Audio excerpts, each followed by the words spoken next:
This is The Summer Puppy, which is written by me and illustrated by Kathy Fisher. I'm going to read it to you now. And this is the garden where the summer puppy played. Here she is on the end papers. And this is the title page. Beautiful. Born at the very start of the summer, so small she could rest easy in the cupped hands of a child. Her first world, soft straw, warm milk, the fur circle of her mother. Her first lullaby, soft summer rain on the barn roof.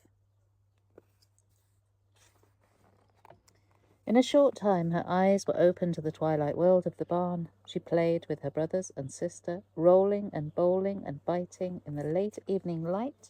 She crouched low in the straw to watch the hush-winged barn owl swoop, heard the mouse and the weasel. Soon she was an armful of warm puppy, chosen from the tumble, curious, fur like soft silk. In the garden of her new home she found her name, as she carried the red rose petals sweet on her tongue. Rosie. And if you look behind me, you can see the rose bush where the petals came from. On the first night, Rosie missed the warm pile of brothers and sister and the twilight of the moonlit barn and the path of the owl. She curled up tight to the child. Soon, fast asleep, together they dreamed. Now they are dreaming, curled up together. And the noise is off are one of the cats. Who knew Rosie? Rosie loved slugs and snails on her puppy dog tail, spiders and butterflies, songbirds and ladybirds, frogs and flowers. She bowled through the jungle of long summer grass, too fast for her small puppy legs. The scent of sweet clover filled her nose as the flowers towered over her. So much to see, so much to find in the emerald world. So she grew her legs longer and faster and stronger, and her tail, and her nose. Run, Rosie, run. When Rosie walked in the evening, she could scent the night creatures, the fox and the badger, weasel and rabbit. Across the field she would hear the fox call and the farm dog's answer in the starlight barking. This is my house where I live.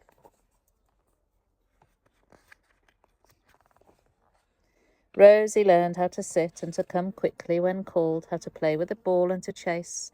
She met horses and cows and sheep in the fields and pheasants and chickens.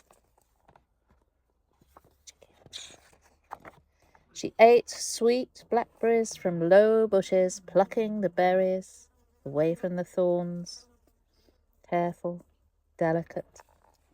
There she is, picking blackberries. Lovely Rosie. At home, she'd make a mountain of shoes, pulled together from all over the house, under chairs and sofas, from beneath the bed, red shoes and blue shoes, boots and slippers. She'd sleep on the top and dream of walking out in the wilds, running after a mouse, her paws and her nose and her tail all a twitch. Sleeping Rosie. On hot summer days, she'd follow the Sweetwater stream to the salt sea. On the beach, Rosie would run, chasing her shadow, the waves, the seaweed monsters who lived in the caves. She would dig down deep, get sand on her nose and in between her toes. Little dog toes. She found buckets and spades and starfish and shells, seaweed sandwiches and driftwood sticks that tasted of the sea. Rosie snoozed in the sunshine on a high red rock, her lullaby the waves, oyster catchers and curlew. There she is, looking at the oyster catchers, looking at the curlew and watching the sunset. She's so lovely. At summer's end, the moon was golden, fields full of hay bales. Rosie ran over the stubble, chasing the swallows who swooped low, weaving patterns across the sky.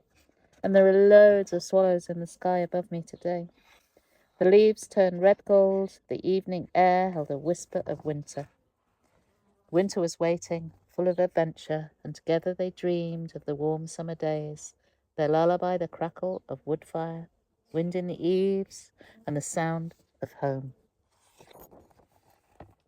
And that is The Summer Poppy, with beautiful illustrations by Kathy Fisher.